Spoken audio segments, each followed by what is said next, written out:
మహబూబాబాద్ జిల్లా కేసముద్ర మండలం బోడమంచ తాండాలో భర్తను భార్య ప్రియుడితో కలిసి హత్య చేసిన దారుణ ఘటన వెలుగులోకి వచ్చింది. తాండాకు చెందిన బోక్యా వీరన్న విజయ దంపతులు కాగా, విజయకు అదే తాండాకు చెందిన బోడ బాలాజీతో వివాహితర సంబంధం ఉన్నట్లు పోలీసులు గుర్తించారు.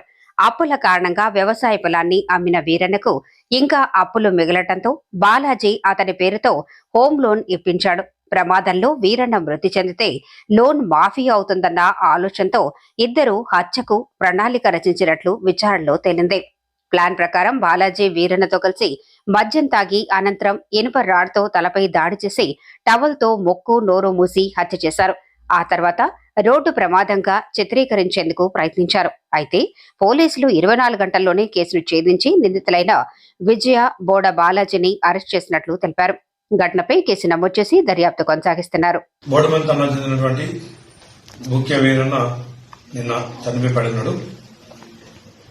దాని మీద అతని తల్లి ఇచ్చినటువంటి ఫిర్యాదు మీద హత్య కేసుగా నమోదు చేయబడింది. హత్య కేసులో దర్యాప్తులో భాగంగా ఇటు హత్యకు కారణమైనటువంటి బోక్యా వీరన్న భార్య విజయలక్ష్మి మరియు బోక్యా బాలాజీ, అదేవిధంగా భరత్ అనే వ్యక్తులు ముగ్గురు కారణం. బోక్యా బాలాజీకి మరియు మృతుడు ముఖ్యమైన భార్య విజయలక్ష్మికి గత కొన్ని సంవత్సరాల అక్రమ సంబంధం ఉంది. అదేవిధంగా బోక్యా వీరన్న అప్పులు బయలున్నాడు. అతను ముత్తూరు ఫైనాన్స్ నుంచి కొంత ఫైనాన్స్ తీసుకోవడం జరిగింది. హౌస్ లోన్ అతను ఇన్సూరెన్స్ చేయడం జరిగింది.